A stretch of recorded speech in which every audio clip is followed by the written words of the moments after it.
Bom, boa noite a todos e todas que nos acompanham. Em nome da Associação Brasileira de Relações Internacionais, gostaria, de dar as boas-vindas aos nossos associados, mas também ao público e audiência que está nos assistindo hoje. Dizer que esse debate é organizado pela ABRI, como uma forma de apoiar a discussão crítica e informada sobre essa dimensão internacional da pandemia e suas múltiplas interseccionalidades. Esses debates têm acontecido, todas as segundas-feiras. A gente já tem uma programação prevista para os meses de maio a julho, sempre às 18 horas das segundas-feiras, ao vivo. Os vídeos ficam disponíveis para acesso aberto, então pedimos também que compartilhem, essa plataforma com pessoas que tenham interesse nesse tema. E é também uma forma de preparar o terreno para o seminário virtual que a ABRI vai organizar entre os dias 9 e 11 de novembro de 2020, tá? Então, sejam muito bem-vindos. Essa nossa série de debates sobre a pandemia vai tratar de temas como segurança, multilateralismo, política externa, e hoje, em especial, a gente vai estar tratando a relação entre gênero, como uma dimensão aí constitutiva, da política internacional, e a pandemia da Covid-19.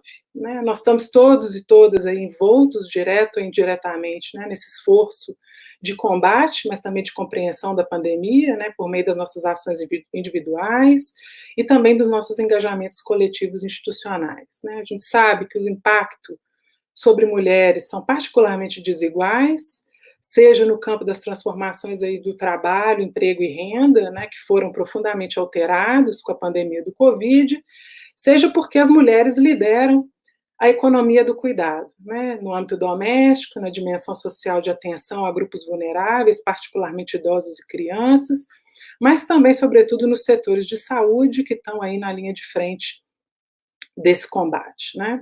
As transformações, obviamente, estruturais, que a pandemia traz para o capitalismo, para os mecanismos de ordenação sistêmica, também vão aí afetar diferentemente, mulheres e homens, cruzados aqui, obviamente, com as dimensões de classe e raça que vão marcar a inserção social desses grupos, em diferentes países do globo. Com muita satisfação que eu, Carolina Moulin, sou professora da Universidade Federal de Minas Gerais e secretária executiva da ABRI, hoje eu tenho a grande honra, de apresentar duas convidadas para esse debate. Ambas têm contribuído fortemente para pensar a interseção entre gênero e relações internacionais. No caso da Claire, com uma ênfase muito direta nas questões de saúde global e teoria de relações internacionais e os temas da segurança internacional. E no caso da professora Lara, da relação entre gênero e desigualdades internacionais, da relação entre gênero e teoria de relações internacionais, com forte incidência também na construção institucional de um debate de gênero no Brasil, junto com outras colegas da área de relações internacionais. Então, para não me alongar demais, quero aqui apresentar a professora Claire Wemham, que é professora assistente de Global Health Policy, ela hoje é diretora do mestrado em Global Health Policy da London School of Economics, e ela tem um PhD em Relações Internacionais pela Aberystwyth University. A professora Lara, que vai debater a palestra, ela é graduada em Relações Internacionais pela Unesp, mestre em Relações Internacionais pela Universidade de Brasília e doutora em Relações Internacionais pela PUC do Rio de Janeiro. Ela atualmente é professora adjunta na Universidade Federal de Berlândia e tem liderado, aí, junto com outras colegas, o Mulheres, que é esse movimento, um grupo de intervenção e reflexão sobre gênero nas relações internacionais, no Brasil em particular, e tem tido uma participação muito importante nos esforços da Associação Brasileira de Relações Internacionais. So I'll move now to English, which will be the language for this debate. And I want, first of all, to thank both Claire and Lara for being with us tonight and for sharing their thoughts on gender and the pandemic. So thank you so much, Claire. I'll open the floor for you. Thank you. Good evening, everybody. It's an honour to be here with you this evening, and I'm sorry that my Portuguese isn't good enough to be able to talk in Portuguese for this talk. What I'm going to share my screen with you now to be able to talk through some of the thoughts I've been having around the coronavirus outbreak and gender and things we need to consider in more detail. So bear with me 1 second. I hope you can all see this right now. So the question I have when we're thinking about the coronavirus outbreak is, where are the women? And I think it's an important question to start with, which is that I'm talking about gender, very much looking at women. And while I recognize there are other ways of thinking about gender and coronavirus, and indeed other impacts on different genders that we need to consider, my research and my talk today is just focusing on the impact on women. And so a starting point for thinking about this intersection is this quote that I've put up on the screen here, which is that in order to understand the state of health security for all people on the planet, we need to understand the embodied realities of people's lives that result in health security for some and insecurity for others. And this means drawing attention to the narrowness of the mainstream discourse of global health security that renders invisible the actual people impacted by health emergencies, and illuminating how the current ideologies and structures shape the life chances of individuals the world over. And so in this, what I'm trying to show is that, all policy has these effects on people, and it impacts on people, and policies to respond to outbreaks like coronavirus are no different. And actually, we need to think about the broader structural impediments, which means that certain people are more likely to be impacted by others. And we see this absence of recognition or this absence of recognizing that people are impacted differently by outbreaks, and the lack of any thought about how outbreaks might impact women. We don't see this in most global health security policy. So that is the policies that have been developed at a global level to try and prevent, detect, and respond to outbreaks. So the main one of these is the international health regulations, which you may have heard the World Health Organization talk about, which is thinking about the public health emergency of international concern. How do we collectively, as a global health community, work together to respond to outbreaks?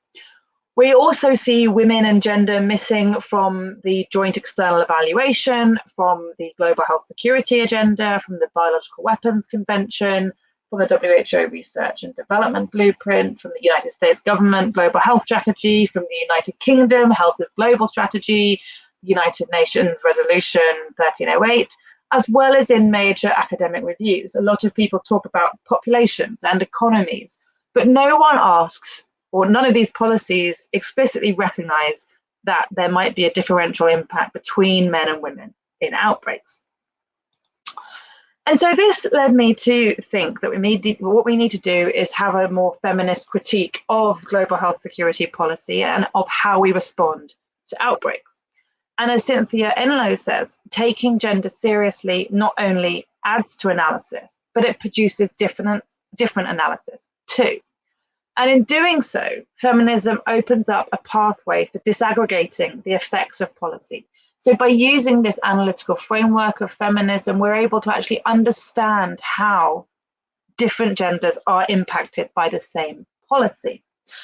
And what we see in all the policies that I just outlined on the previous slide, and what we're seeing in the response to this current coronavirus outbreak, which I'm going to come on to talk about, is that a policy which is completely focused on prevent, detect, respond is inherently gender neutral, right? And it's failed to recognize through simply counting case numbers, counting mortality, and not understanding the impact on each individual, on each family, on broader societies and systemic change, that there is an unequal burden of particular people in society, and in particular on women. Instead, we see this tension between the actual role that women are having to perform within global health security policy and this celebration of women as heroes, right? And I don't know whether it's the same in Brazil, but in the UK, for example, every time we see healthcare workers presented in the media, they're always female. We go out every week to clap our carers and celebrate how, valuable they are in society.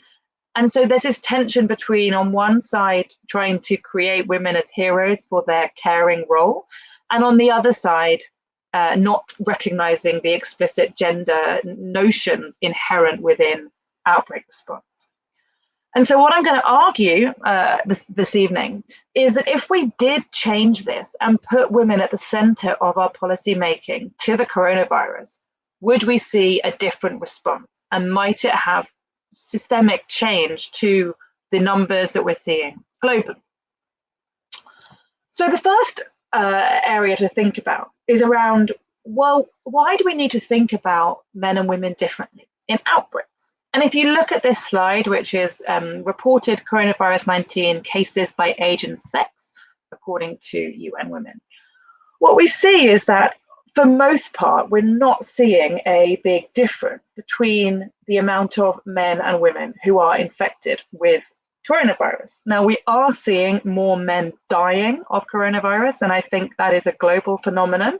And that's not to, and my discussion around where are the women in the coronavirus isn't to minimize the importance of that statistic. And I think we really need to understand why it is that more men are dying, whether is it a sex immunological difference? Is there something different about male physiology or immunology, which means that they are more likely to die? Is it a gendered norm, such as around obesity, smoking, exercise? We still don't know. But what is interesting on this slide, which I'm hoping you can all see, what I find interesting here is the difference in incidence between the 20 to 29-year-olds, where actually we do start to see an increased rate amongst women. And this, to me, when we start looking at more sex-aggregated data around this, and particularly some of the really interesting data that we are seeing coming out of Spain and Italy, we are seeing that when countries are reporting incidents not only by sex and age disaggregation, but also by workforce disaggregation, we see a spike emerge amongst female healthcare workers in their 20s and 30s. So this is why the first thing we need to do is really understand the data and really push to make sure governments are reporting sex-aggregated data across the board. The last time I checked at the UN Women website, which is the only data source I know, which is wholesalely cataloging sex-aggregated globally, they only had cases for about 500,000. They had data about 500,000 cases.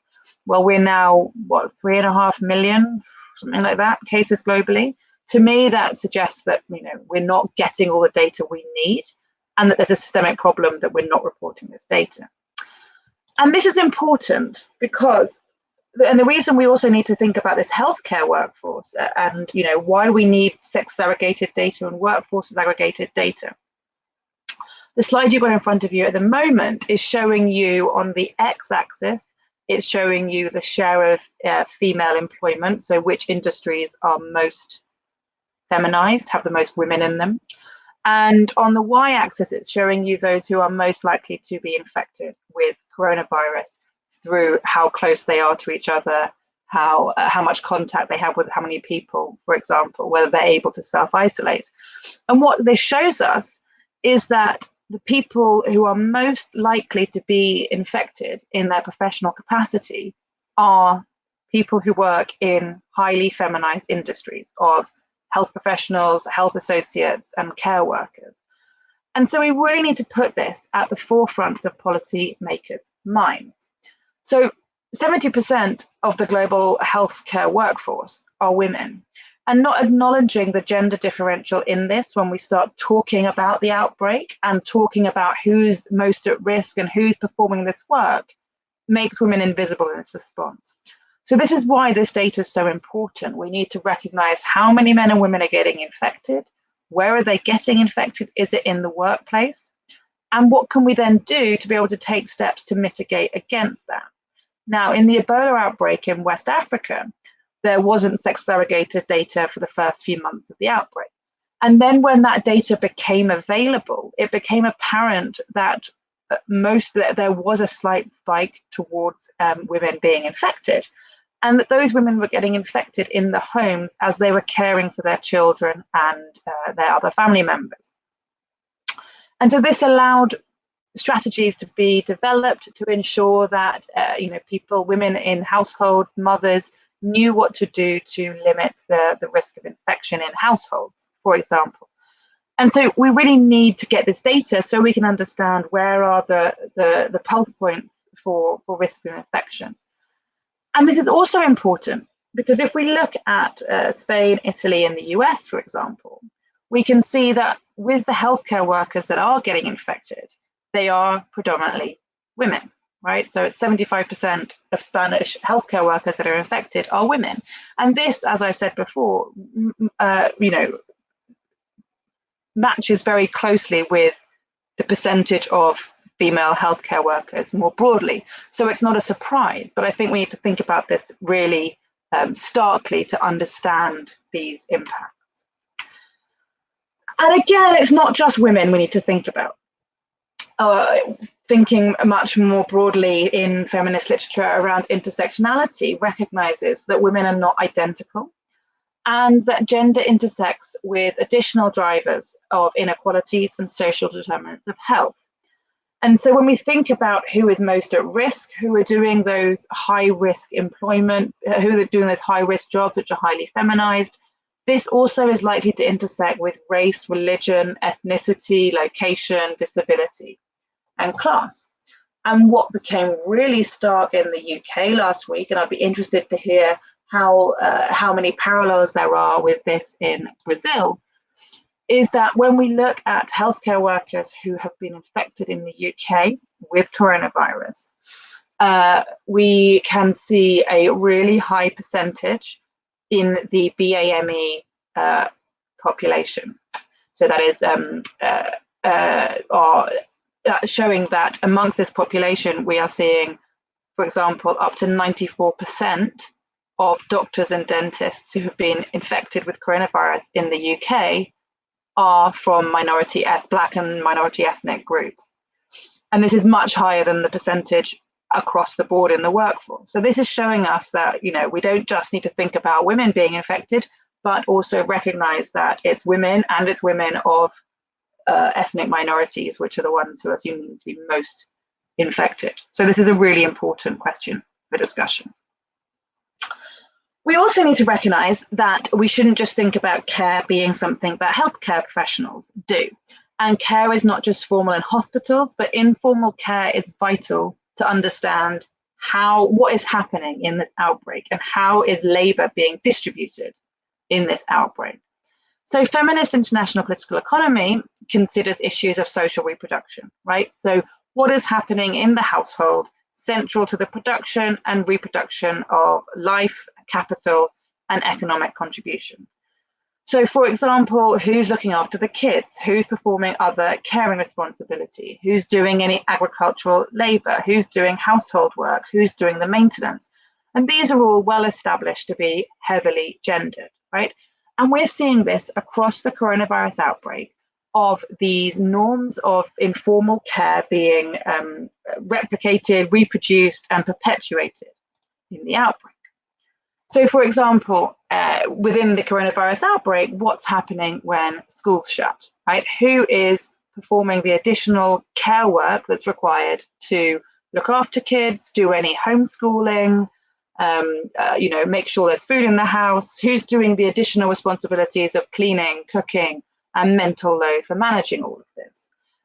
And the gendered norms across societies, and although we don't want to generalize because gender is very context specific and we shouldn't say that it's a global phenomenon, we are presupposing that women will pick up most of this load. And the implication this has is then, well, how are women who are in the workforce able to both perform this informal care role in their homes and also perform their paid work in the workplace? And this is me trying to do homeschooling with my daughter at home, so recognizing that this affects everybody in society, but my attempt at homeschooling right there. So we also looked at we've also been doing some polling around this in the UK to try and understand what is the impact of this outbreak on women, on their happiness, on their domestic activities, on what they're doing. Now, this data is only linked to the UK, but we've noticed that the impact of the coronavirus pandemic on the nation's well-being has been really significant. So we've seen that both men and women's satisfaction with life has fallen dramatically by more than half, and more substantially for women than men. We're also seeing a third of women reporting high levels of anxiety compared with a quarter of men. And in particular, it's mothers of young children who appear to be the most anxious, with nearly half of mothers of under 11s reporting anxiety 7 on a scale of 0 to 10, compared to only 36% of fathers. And this is much lower, these rates of anxiety, amongst people who aren't parents of young children. So we think this is really important, that we need to recognise all these additional responsibilities that parents are now being placed on parents by schools, by governments, because of a result of the lockdown. Another key area around the question of gender and coronavirus is around access to healthcare resources. So we know that access to healthcare resources and access to promote protection of health and human rights are highly affected by epidemics, and they often just highlight inequitable social, political, and economic structures. Now, we've seen this in previous outbreaks where we've seen mass distortion of health systems during the epidemic. So during the Ebola outbreak in West Africa, for example, what happened was that anything that wasn't deemed to be essential wasn't offered in healthcare settings anymore. So healthcare settings could just deal with Ebola patients. Now, this meant that routine antenatal services weren't provided, routine access to sexual reproductive health needs, contraception, weren't provided.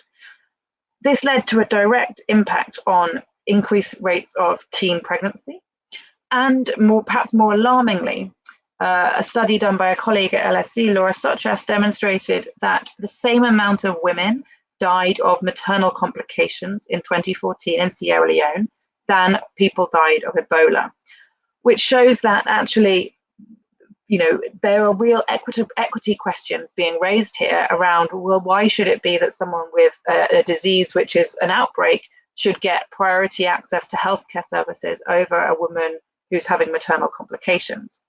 And so we really need to ensure that we can prevent such issues happening again and try and mitigate the risks posed to broader health systems more broadly. We also see, through the distortion of services, disruption to essential medicines, and that can include disruption to contraceptive supply chains that we're seeing throughout the Ebola outbreak, and access to sanitary needs and menstruation needs. Now, we're seeing this, unfortunately, be mirrored in the coronavirus outbreak. So we're seeing that supply chains are being severely affected by coronavirus 19, including for a range of short-term contraceptives. So what I've learned recently is that most of the world's contraceptives and condoms are made in Southeast Asia and Malaysia in particular. And because this is where the outbreak started in that part of the world, they were the ones who were first affected by not having workforces to be able to do the production, and then disruptions to supply chains globally, so that the quantities they did have weren't able to be shipped globally. So this is obviously a concern, that there's not going to be enough supply of contraceptions to women globally. There's also a demand side, with some women unable to visit healthcare providers and access contraceptives because they're either self-isolating or they don't want to risk going to a crowded clinic to get access to contraception where they feel they might be exposed to disease. So this is also something we need to consider. How can we make sure that women are able to access contraception or any other sexual reproductive health need they have during the outbreak safely? Now, we've also seen a question around access to abortion and how that can be affected by a global health emergency. I think it's particularly interesting considering the tensions around abortion during the Zika outbreak. So what we've seen in the coronavirus outbreak is that for the first time during the in our current landscape, in the last 2 months, the UK government has changed regulation around abortion so that women do not need to go to a doctor to access the medication you need to perform a medical abortion. The regulation now says that women can go to a pharmacy and access it in a pharmacy and have an online or phone consultation with a medical professional to talk them through what's going to happen. So we see this as quite a progressive step and something which we hope might last after the outbreak. But this isn't what we're seeing globally. And indeed, in Texas, Ohio, Iowa, Alabama, and Oklahoma, it's the complete opposite. And we've seen anti-abortion forces push to use the coronavirus outbreak as a way to clamp down on women's access to abortion by saying that actually this is not an essential service and that we should be, that the local authorities should be able to use the medical resources and clinical settings where abortions might have been performed for coronavirus care. So we really need to think carefully about, how do we ensure access for women to these services? As has been mentioned, we need to think about domestic violence, and we've seen increased intimate partner violence across the world. It's almost the one thing that is the most consistent about lockdown globally. Since coronavirus has taken place, we've seen surging rates of calls to domestic violence hotlines in the UK. It's been about a 35% increase. And we also know that that domestic violence is severely underreported. So we guess that actually the numbers are going to be much higher than this. And this is heavily gendered. So 89% of gender-based violence is against women. So we know that most perpetrators are men and that the most victims of this are women. And this is nothing new. We've seen this in previous outbreaks before. But we need to think about, well, how can we address this in real time? So again, in the UK, what's been happening is we see these different types of approach to how best to respond to it, and I'll come on to talk about it. But this is really something. This next point is something that always sticks in my head, which is that in some places which have imposed very draconian control of the outbreak, such as El Salvador. And I'm not trying to suggest that what's happening in El Salvador is in any way politically acceptable. I think that's a different discussion to have on a different day. But we are seeing currently the same amount of cases of femicide during the coronavirus outbreak as we are seeing deaths of coronavirus. So we shouldn't underestimate quite how many people might be dying of intimate partner violence in this outbreak, and how comparisons with coronavirus really need to be put in perspective to see how stark this is. But we are seeing some signs of governments trying to take efforts to combat the risk of domestic violence, and this completely ranges in different locations. So in Malaysia, the government advised women to dress up for their husbands, to put makeup on, and not to nag them. And this was how the domestic violence issue was going to be managed. I should say this was later withdrawn when widespread criticism was placed against the government for suggesting it was a woman's responsibility to prevent domestic violence. Similarly, or rather very differently, Italy has done things such as increase the number of domestic abuse helplines and set up mechanisms to be able to report any violence happening at grocery stores and at pharmacies, because this is the only place that's currently open. Australia has changed law to increase funding for anti-violence organisations, including those that offer hostels and safe accommodations for those at risk of domestic violence. However, we do also need to think about, how do we reposition the discussion around intimate partner violence so we are not putting the onus onto women to report it and putting themselves at risk of doing so. And such as in the UK, offering women the opportunity to go to a hostel with their children to get away from an abuser actually puts them at greater risk of contracting coronavirus infection if they are put into a hostel with maybe 10 other women at one time who may be going in and out of the house all the time as well. It means you're not able to properly self-isolate. So I think governments need to think carefully about how best to manage this epidemic of domestic violence, which is occurring at the same time. We also need to think about the longer term socioeconomic impact of outbreaks on women. So we can see from this slide that the coronavirus outbreak has massively rocked stock markets and will cause widespread recessions and economic chaos for many years to come. But these economic consequences will likely be gendered. And we know this because most informal workers, most low-income workers are particular risk because they lack the social protections of workers in the formal economy. And we also know that most informal workers and low-income workers tend to be women. So therefore, when redundancies come in, when furlough schemes come in, it's more likely to be women that lose their jobs than men, particularly if women are then unable to return to work when requested because they're also performing childcare responsibilities because schools aren't open. And so we really need to think about how can we mitigate these longer term impacts on women. And if we think about this in comparison to other outbreaks, well, during the Ebola outbreak in West Africa, quarantine measures closed markets, destroying the livelihoods of traders, the majority of whom were women. So not only did women lose their jobs, but 13 months after the first case of Ebola had been detected, 63% of men had returned to work compared to only 17% of women. So we also need to think now, and governments need to think now at this stage of the outbreak, what can we do to ensure women's economic empowerment in the longer term? How can we ensure that women are not disproportionately affected and are able to return to work and to return to the economy in the future? And finally, what I wanted to talk, the final point I had was around this question of women's leadership and representation. So I don't know what is being discussed in the Brazilian media, but in the UK media, there's been lots of conversations about, is it that women leaders are better at managing the coronavirus outbreak than male leaders, right? Now, we know that representation matters. We know from the Global Preparedness Monitoring Board, which was a multi-stakeholder review in how prepared the globe was for a major outbreak.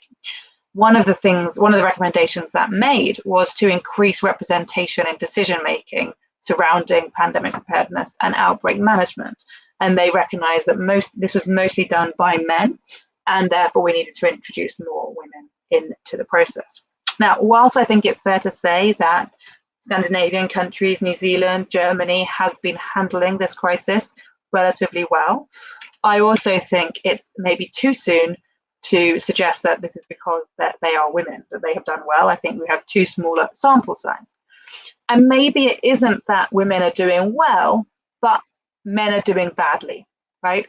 And is it just that we see these kind of populist leaders, and I include, Trump in that, Bolsonaro, and, our Prime Minister Johnson, who, are surrounded by men in the decision-making board, such as this coronavirus task force in the US, and that they are really making a hash of it. And so in comparison, countries that are doing well and are much more humble and are much more focused on protecting populations rather than protecting the economies and trying to open up the economy too soon, it makes it look like women are doing better, but actually it's just there's a few men doing a really bad job. So I think what we can say overall about the coronavirus outbreak is that what happens in an outbreak is it exposes the structural underlying issues in a health system, right? And one of those structural underlying areas of a health system is that women and gender considerations are often not prioritized, and that they become even more obsolete and even less important as the essential responding to the outbreak gets prioritized.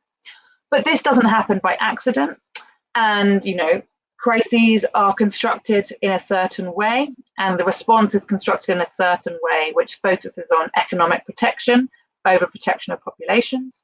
And this fundamentally won't think about women, because women aren't a contributing or a major contributing force to the economy. But I think we can take this one step further. And I think we can say that is it that the global health security policy making and global health governance more broadly is indeed masculine.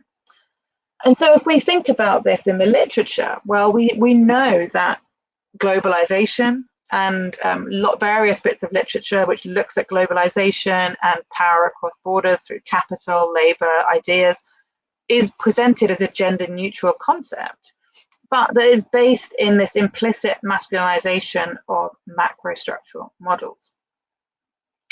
And importantly, when we think about health security and global health, what's granted as epistemological authority in health policy making, right, is very much based on male Western institutions and the individuals who have shaped this form of knowledge and practice. And within health security, this basically has been epidemiology and mathematical modeling. And those are the only things that matter in decision making around creating policy to respond to outbreaks. And so I think one of the weaknesses is that we have this very positivist approach, which only looks at kind of raw quantitative data. And there hasn't been that question asking, well, what is the impact of this policy? What is the impact of thinking of case numbers rather than individuals who are affected? And this is where I think some feminist recognition, some feminist theory and feminist methods can supplement epidemiological practice. I'm not suggesting we get rid of it, not at all, but I think it should be done in collaboration and in cooperation with epidemiological activity. Because if we think about security and all different types of ways of conceptualizing security, Lena Hansen suggests that if security is a speech act, then it's simultaneously implicated in the production of silence. What I find useful about this expression is that if we think about, well, why aren't we thinking about women in this outbreak? If we focus on just looking at the crude numbers, on looking at who's dying, and looking at how do we contact trace better and test everybody, which again, very important. But if we don't think about the impacts and we don't recognize how those impacts are gendered, then we will just perpetuate this silence. And so this is why I think that actually one approach to reconceptualizing the outbreak and the intersection between coronavirus and gender is to draw on literature from feminist security studies. And feminist security studies foregrounds the roles of women and reveals the blindness of security studies to issues that to issues that think basically that gender isn't really considered in security. And so a traditional referent object of the security process has always been the state, and the state is as a masculine space, and that's why we see this focus on ensuring the protection of the economy, ensuring population health, and not thinking about the individual impacts on particular communities within that. And so a feminist approach requires considering what's missing from this policy, and that is, including, importantly, but not limited to, women. And it asks what impact this omission has on the security process and what this impact this has on policies and the individuals. So if we took this, for example, to coronavirus, what would happen if instead of being focused on ensuring the protection of the state and ensuring state economic security, and we actually asked, well, what would this look like if we focused on women? We would see a very different response. So you might see a focus of policy response on frontline healthcare workers, who we know are predominantly women, and ensuring that the care work is incorporated into economic decision making. Now, in the UK, it's the frontline healthcare workers who are the most, low-paid, minimum income jobs. So how can we pay them more and recognise the formal and informal care work that goes into this work? How can we ensure that all data is sex surrogated and we actually know how many men and women are differently being infected? Taking this approach might also recognise the gendered effects of the policies launched. So, for example, telling the schools to shut, telling people to work at home, putting people into lockdown. It would recognise that these have heavily gendered effects and would try and ensure support mechanisms and resources might follow. It might ensure access to sexual reproductive health services at home or in pharmacies without the need to go to the health system. It might ensure that intimate partner violence is financed, or the response to it, or mitigation against it is financed. And then it might start to question, well, how are we going to reopen the economy post-lockdown. Which sectors are going to be opened first? So in the UK, it was announced yesterday that the construction industry and manufacturing industry will be the first ones to open. But these are heavily masculine spaces. And importantly, there's been no consideration about opening schools in advance. So it assumes that women will still be at home performing childcare while these men go to work. It's also important to think, for example, that in the 2008 financial crisis, the industries that were first bailed out are heavily male-dominated industries. So given that a lot of livelihoods and a lot of sectors are going to lose a lot of money in the coming economic challenges in the post-coronavirus landscape, how are we going to ensure that this, any bailout mechanisms, any government support to particular industries is equitable from a gender perspective? Are we going to focus on nurseries, on care homes, on institutions which are heavily gendered? And I think one of the first steps that governments can do to try and recognise these gender effects is to try and ensure gender advisors are on all decision-making bodies around the response plan to coronavirus. We see this in humanitarian activities, we see this in climate change activities. So I'm still not quite clear why we don't see this in health emergencies and events like this. So I hope that's given you a snapshot into thinking about gender and coronavirus, and I look forward to hearing your thoughts.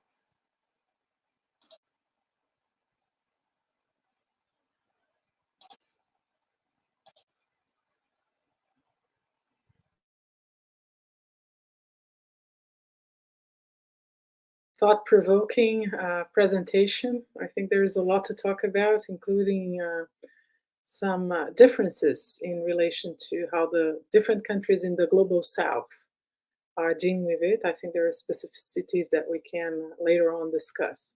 But I'll save the questions and gather the questions from the audience, and I'll pass the floor to Lara to debate and comment, and then I'll say a few words.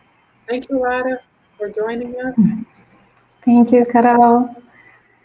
Hi, everyone. Good evening. Thank you, Claire, for this incredible presentation. For me, it's a pleasure to be here, especially for the opportunity to get to know your work better, Claire.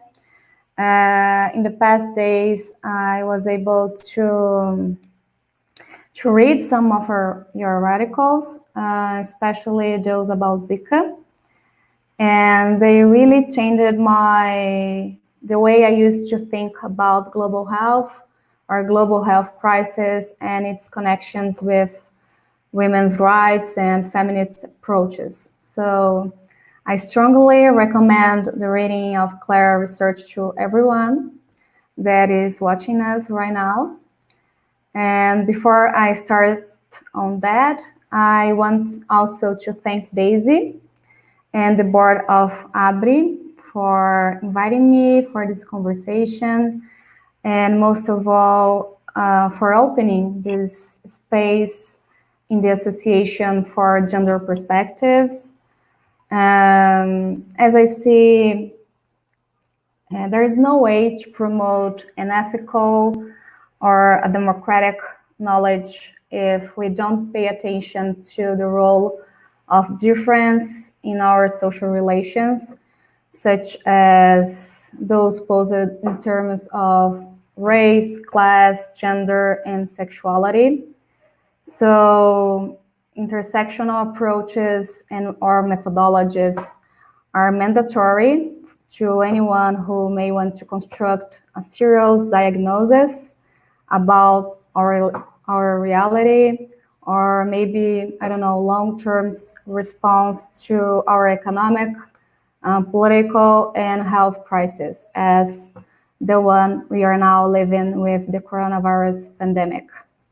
And in that sense, I could not be happier to see our National IR Association finally recognizing the urgency of this debate, but also, and most of all, for understanding that This is an agenda that IR as a discipline cannot and should not avoid anymore. So, and in a way, I think that breaking the resistance that Brazilian IR academics present to gender and sexuality approaches has been one of the principal motivations for the creation of Mulheres.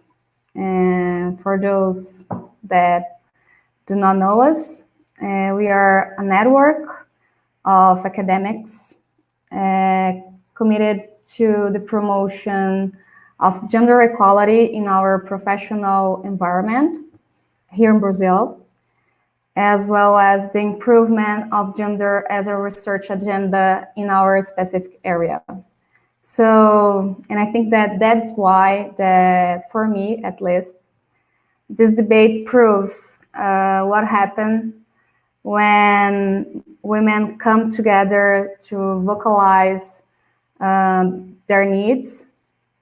At the same time, this meeting also demonstrates how important it is to have women in leadership position inside our institutions, as Daisy and Carolina are showing us, feminist women. So thank you for this opportunity. So now I will try to make some reactions or to pose some questions to Claire's presentation. I actually wrote down some questions to you, Claire, part of them related to today's presentation, and others result from my recent readings of your work. I hope you agree with that. So to start, as I was saying, I had the opportunity to read some of her papers. And to start, I do want to highlight how important it is for me, at least, to finally read a good research committed to show the interconnections between women, gender, and global health, especially in terms of data collection. In your presentation, you present a lot of data and how we have to think about sex segregation in the terms of this data. And I don't know if it is because I read Carolina Perez's book just before to start reading your papers, but this debate about invisibilization of women in databases really got me. And just like you just said, in this book entitled Invisible Women, Carolina Perez debates how women are set up to be forgettable, ignorable, dispensable, not only from history, but also and mainly from data. So, although it has been proven, as we are debating here today, that women die in greater numbers than men when pandemics hits, it seems that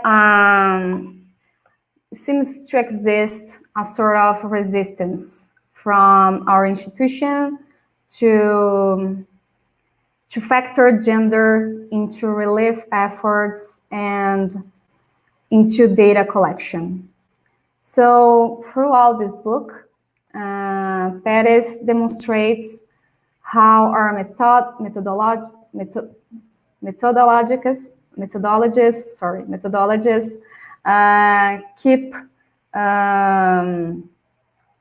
keep whiteness and maleness as an implicit default. So just for us to have an example, Carolina Perez, and now I'm quoting her, she said that we have a recent analysis of 29 million papers in over 15,000 peer-reviewed titles published around the time of Zika and Ebola epidemics, found that less than 1% explored the gender impact of the outbreaks. Less than 1% of almost 15,000 articles brought for us this perspective, gender perspective. It's a very, very tragic number, right?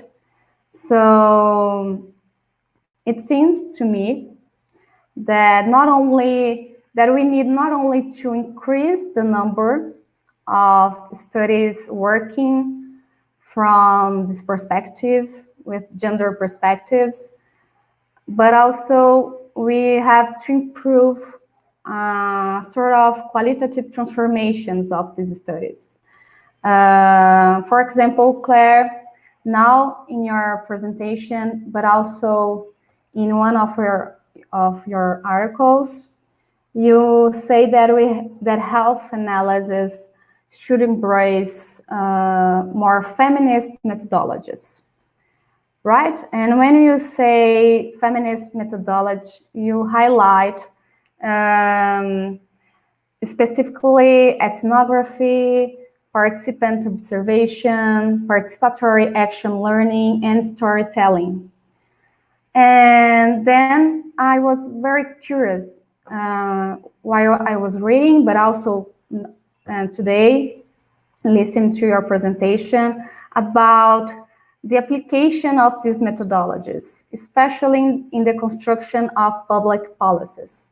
So my first question to you, Claire, is this. Do you know, I don't know, any examples, or could you debate a little more about countries or agencies that have been working and creating policies through those methods?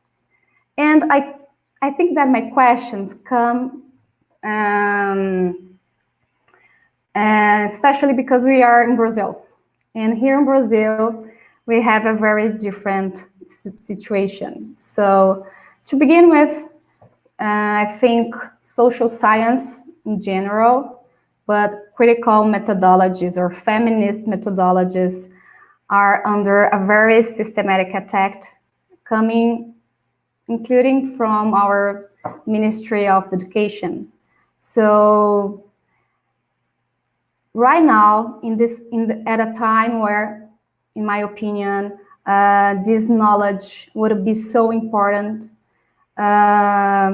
what we see is actually official reports and speeches that reinforce the invisibilization of social minorities. So, for example, we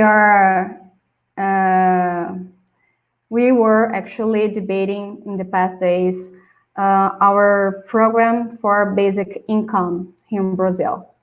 And at least in my reading of this program, I couldn't identify any good measure so far to recognize women unpaid care work, which, as we are debating right now, is indispensable for global health.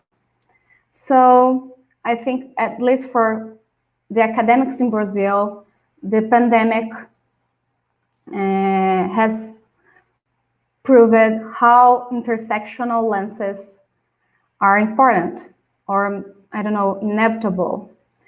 However, when I think about our public debate, I think that if in one hand, class and sometimes race has been considered, gender elements seems to be overlooked. For example, when I think that in a way it is, at least between the critical academics, it is consensual that we cannot talk about health crisis without think about the recent neoliberal policies against labor rights in Brazil, or even about the privatization of health and education public service. So, on the other hand, it seems that we are not yet aware that when we are talking about those issues, about destruction of public service, about the destruction of labor rights, we are actually already talking about women, since women represent the majority of those groups that suffers with such type of policies. So, considering this, what seems to be a very difficulty of our academics and of our agencies to consider a feminist standpoint, what does it tell us about our capacity to manage the long-term consequences of this pandemic in terms of women's vulnerability? And what does it tell us about our democracy, if we can talk in these terms in Brazil? And we have to remember, because you mentioned the question about the point about sexual and reproductive health. In Brazil, we have to remember that, like Texas and Ohio and Alabama, if I'm right, most of Brazilian religions and conservative groups are taking advantage of this moment to promote a backlash against sexual and reproductive rights. So the suspension of legal service of abortion is just one example of this movement. So considering what happened to or with the LGBT population during HIV outbreak, I wonder if we could think, or do you think that there is a possible securitization going on, but in this time, the securitization of the crisis, but now against feminist movements. So if we have the LGBT population being transformed in a threat during HIV outbreak, now would be the feminist movement the new target of this securitization process. And I know that everybody is aware that, at least in terms of biopolitics, we are already facing what seems to be a radicalization of measures and technological devices for control and surveillance over humans' bodies. And how do you see this radicalization impacting women's health systems of protection, especially in the global south, for example? And about that, I have just one more and last question. I'm trying to be brief here. And now I'm thinking in the case of Brazil. When we talk about these measures of radicalization, of surveillance and biopolitics, or when I think about this process of silencing or invisibilization of women, it usually comes hand to hand with a process of the securitization of disease outbreaks. And in your presentation, you mentioned the security, or you mentioned Security as in Speech Act. And then I remember of your article about securitizing Zika, where you also debate how it was the process of securitizing the securitization of Zika's outbreaks here in Brazil, and how it involved a set of very complex variables, which goes from answering questions as where, who, what, and how. And then I was wondering how does, or if you could, I don't know, maybe trying to use those questions to read the coronavirus context here in Brazil. Because as I see, our president avoid the discourse of war against the virus or any other discourse that present the virus as a threat in terms of global health, of course. Bolsonaro seems to be allied with those leaders that decided to go for a strategy of denial, right? So sometimes it seems that he tried to propose a sort of desecretization of the pandemic. And I don't know if you agree with that. Do you agree? This is a question. Or maybe at least you could think that Bolsonaro tries to promote a secretization only in economic terms, in a sense that the virus, in the sense of coronavirus, does not threat our biological lives, but only our economic survival as economic beings. So, in your view, in your opinion, what are the consequences of such type of discourse, of such type of secretization in economic terms or desecretization to global health in general and to women in particular? And let me see, you say, okay, I wrote down some points that you mentioned. And so compared with the time of Zika, is there any different from the way women's bodies are being treated right now during coronavirus pandemic? And what about women's death? So there are theoretical approaches, for example, that proposed by Butler, or the theoretical approaches proposed by post-colonial schools that help us to reflect about political meaning of death, and especially if the dead body is a female, poor and and colored one, with race questions, with race with racialized bodies. So do you notice a particular visual mobilization of the death body of the women as part of this speech act promoted by governments in terms of security in the moment of coronavirus pandemic? And I question, my ask comes because I remember that in one of your articles, you said that, well, if security is a speech act, we have also to consider visual speech, not only speeches constructed by words. So here in Brazil, we have these pictures of coffins and a lot of news about dead bodies. And how would this, I don't know, maybe help us to understand how the dead bodies of women are being mobilized or not to construct this idea of health security? And I think that is it.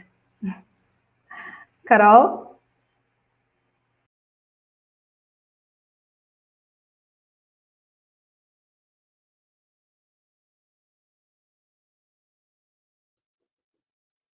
I'll pass directly to Claire to respond, and then I'll organize the comments and come back. Sure, thank you. And thank you, Laura, for those really interesting and well conceptualized thoughts on what I've just said and some of my previous work. I really, really appreciate it. I think I'm going to start with your last comments around the securitization narrative in Brazil. And I know this goes a little bit off the concept of gender and and COVID that we were just talking about.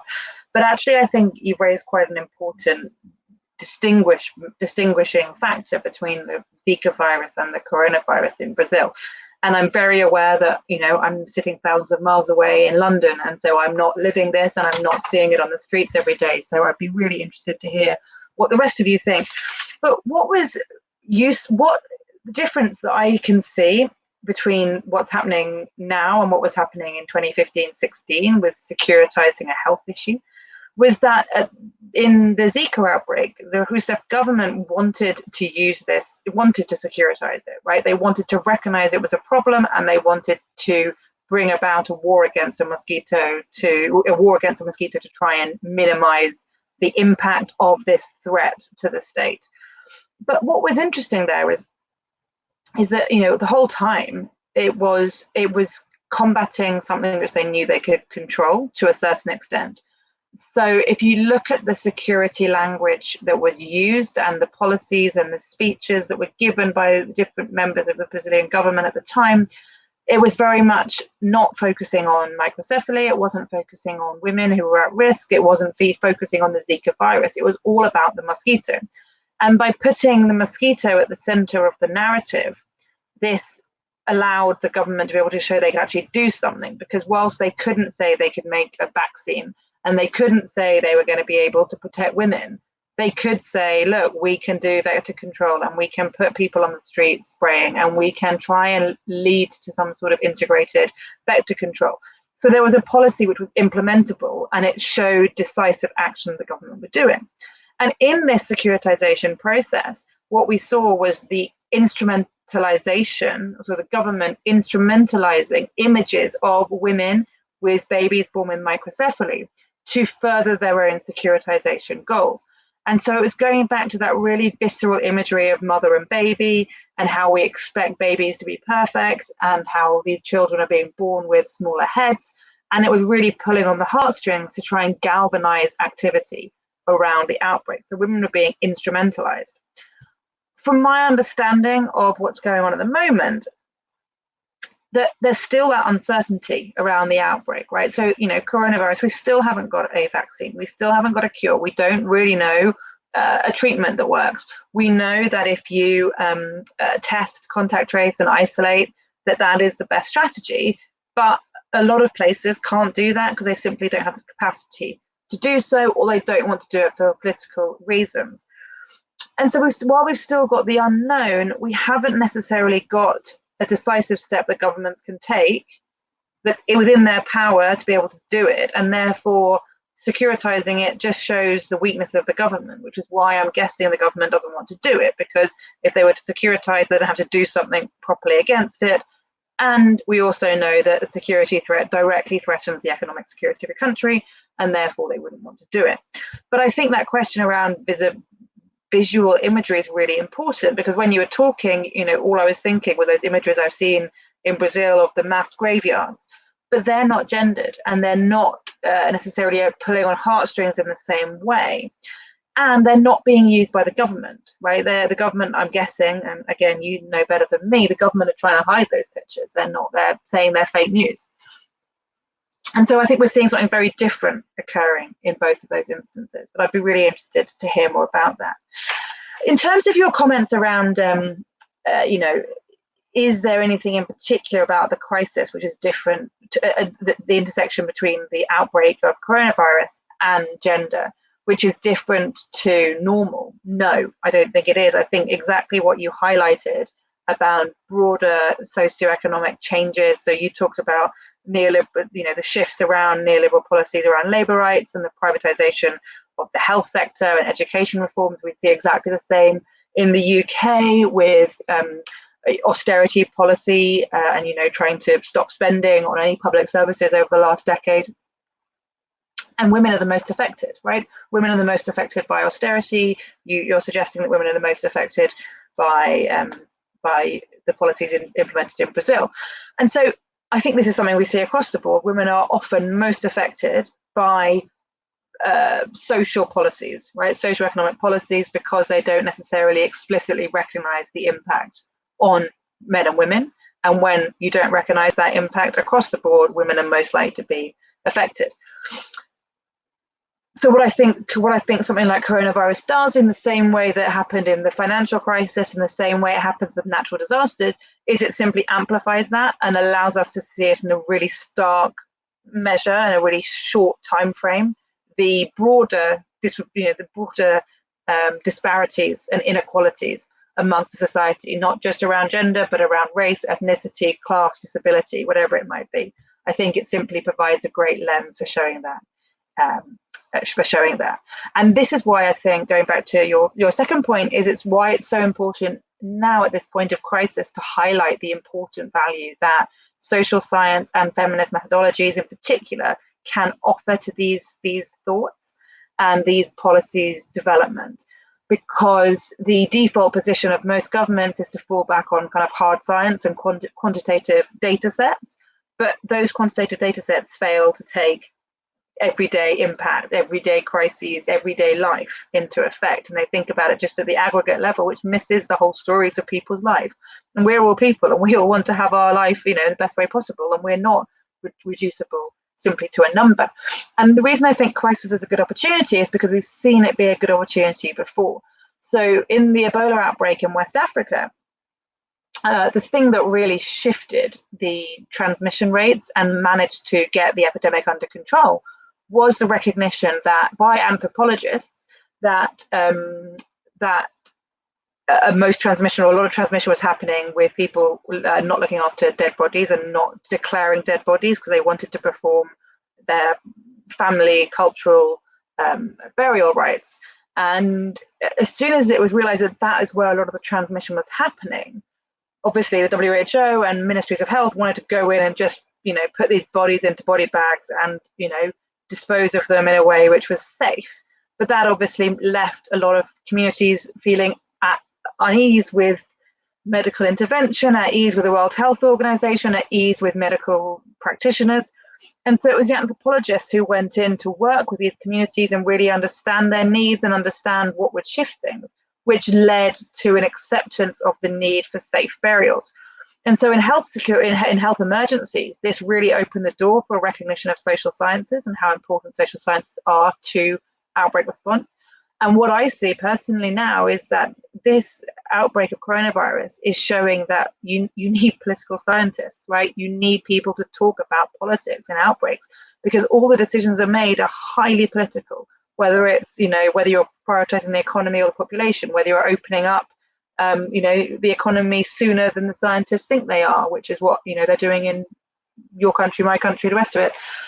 Whether you're prioritizing particular parts of your economy which impact men and women differently, these are all highly political decisions, which is why you need political methodologies, political scientists in the room, people with international relations backgrounds, to contextualize all these discussions. So I'll leave it there because I think we have comments from the audience. Thank you, Claire. Thank you, Lara, for the thought-provoking reflections and comments on Claire's presentation. I gathered two questions from Juliana Almeida and one from Flavia Avila on our chat. Juliana has pointed, and perhaps this is an interesting topic to discuss with Claire, since she has done work on Ebola, about the connection between epidemics, pandemics, and access to healthcare, particularly in territories marked by structural violence, war zones, in situations in which societies are already damaged by gender violence, armed violence, and general precarity of life conditions. So how do you see the connections between war, even if it's a civil war like in Sierra Leone, or territories that are marked by stringent violence like favelas in Rio or other sites around Brazil? How do you connect, or what sorts of lessons perhaps we can gather from previous experiences between war zones and pandemics? So that adds a further layer of complex issues to responses to pandemics. Another point mentioned by Juliana, very interesting one as well, is about resistance. Resistance to securitization of pandemics, but also to gender inequalities that it produces. So if women and community-based work are on the front lines of the response to the pandemics in many areas, how do their strategies can shed some light into what can be a post-pandemic politics? If you have any thoughts on that as well, I think you pointed that out a little bit on the end of your presentation. Flavia Avila has asked if you or Lara know about any women's rights movements, any sort of transnational network that has been built or is in the process of being built in relation to addressing women's rights in the context of the COVID pandemic. What sorts of efforts, transnational efforts, have you been able to trace in relation to perhaps more grassroots responses to the pandemics?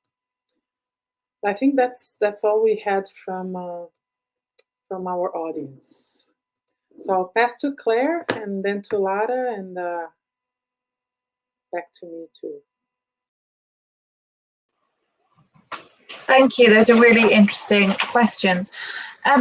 So in relation to the question around epidemics and pandemics and the intersection with structural violence, that's a really important question. And I also don't think structural violence exists only in conflict settings or only in settings of territories managed by particular gangs or whatever. I think we see structural violence occur across all health systems globally, that some people are more able to access services than others, and it's women who fall at the bottom of that.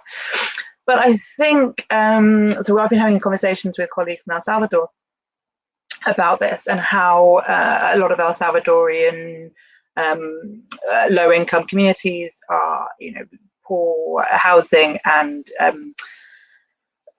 informal settlements, which are completely dominated by the maras, and how the maras they control who can access the health services 100%.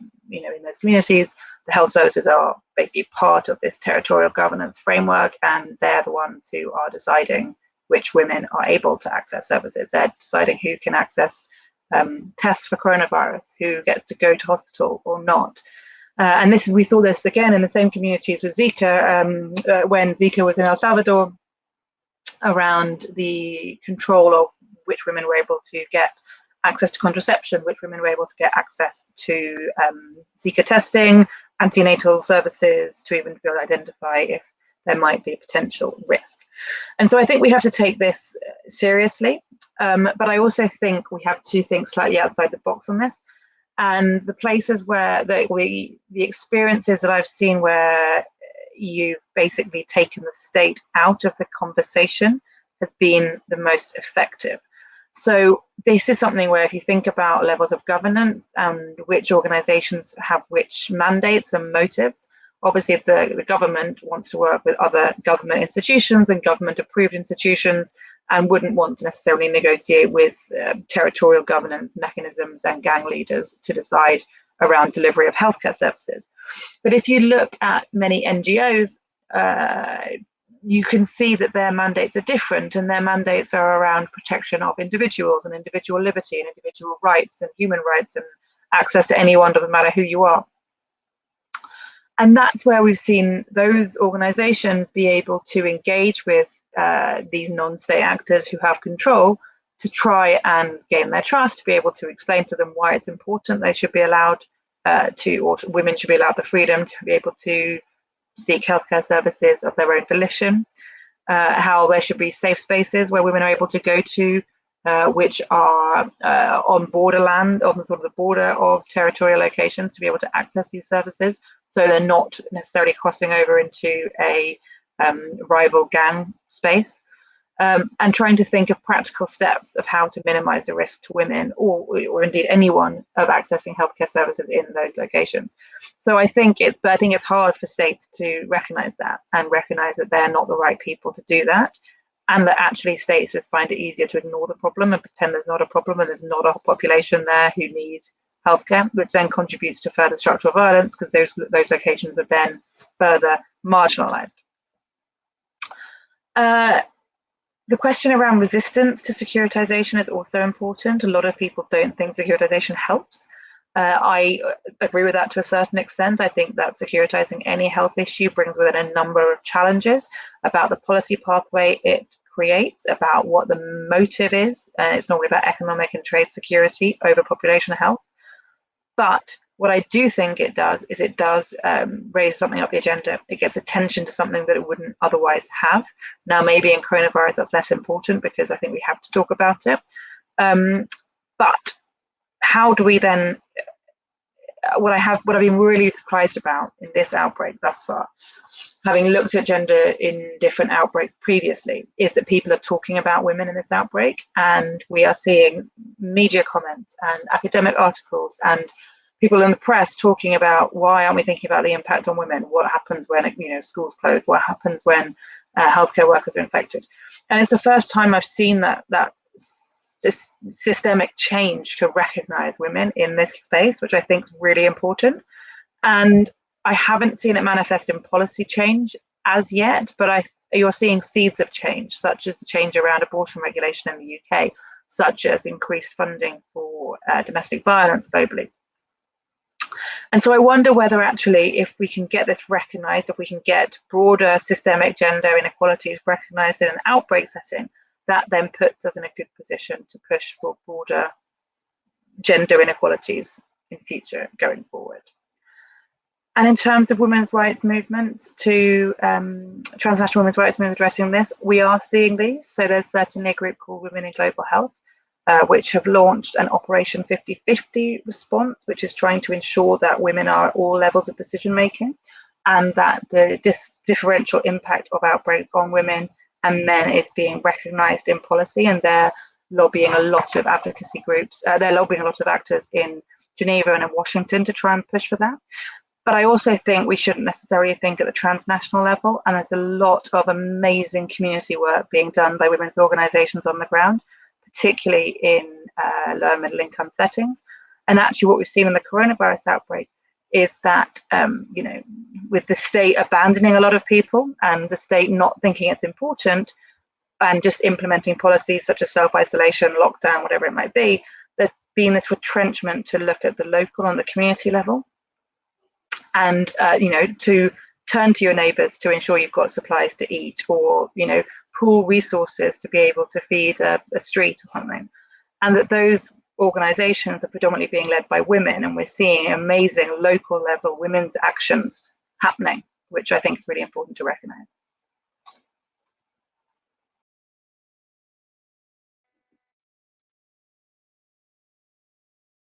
I'll wrap up here. Lara, do you want to make some final remarks? Your microphone is mute. I think that most of the questions was posed to Claire, but I don't know. I think that about this post-conflict and post-disaster zones, that book that I mentioned, written by Carolina Perez, is actually a good reading to start. In that book, she mentioned how I think that is the last chapter entitled "It's Not the Disasters That Kills You," when she will debate how these post-conflict zones are particularly vulnerable to the spread of infections, disease.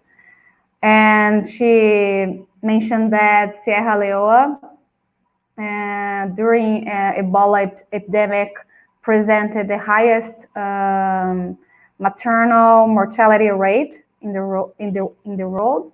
So I think that what happens and what we have to pay attention to is that in these realities, women had to face two types of fear, or two types of death to fear. They have two types of death to fear. That is the ones posed by the post-conflict challenges in terms of economic dangers, in terms of security, but also the fear of the epidemic. So it's not my field of research, but I would suggest or recommend the reading of Carolina Perez's book. And about the transnational initiatives, I think Claire already mentioned some of them. And the only thing I would like to point out is that, as I see, we cannot think about a feminist resistance that is not transnational, that is not anti-neoliberal politics or anti-neoliberalism. I cannot think about a feminist resistance that is not anti-racism. And also I cannot think about a feminist resistance that is not creative, right? So I think that all the initiatives that I have been in contact have this element of creative, of poetic, in the sense of to try to challenge the hegemonic ideologies, the hegemonic political imaginations, and the hegemonic economic relations. So yes, I don't know who actually asked that, but most of the initiatives in terms of to resist to this sort of situation in terms of considering the pandemic through the perspective of gender has actually trying to consider the transnational perspective, including mulheres. We are now talking with some women in Argentina and Colombia in order to try to understand how can we work together, since, as I see, this is the only way that we have to. So that is it. Thank you, Lara. Thank you, Claire. Thank you both for excellent reflections. I think it was a very productive, needed, important debate. Quero agradecer também a audiências, né, as pessoas que nos acompanharam hoje, nessa sessão sobre gênero e a pandemia. Deixar o convite aberto aqui para as próximas sessões de debate virtual da ABRI, né, preparatórios do nosso seminário. Na próxima segunda, dia 18 de maio, né, a gente vai ter Los Hermanos Argentinos, né, Mônica Rister, Banabé Malacausa, sob a batuta do Marco Cepic, da Federal do Rio Grande do Sul, falando sobre pandemia, multilateralismo e ordem internacional.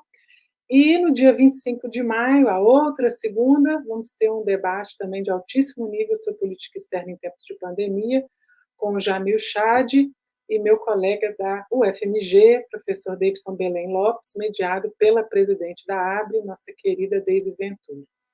Então, deixo aqui my thank you note to our presenters, e uma boa semana a todos e todas, usem máscara, e se puderem, fiquem em casa.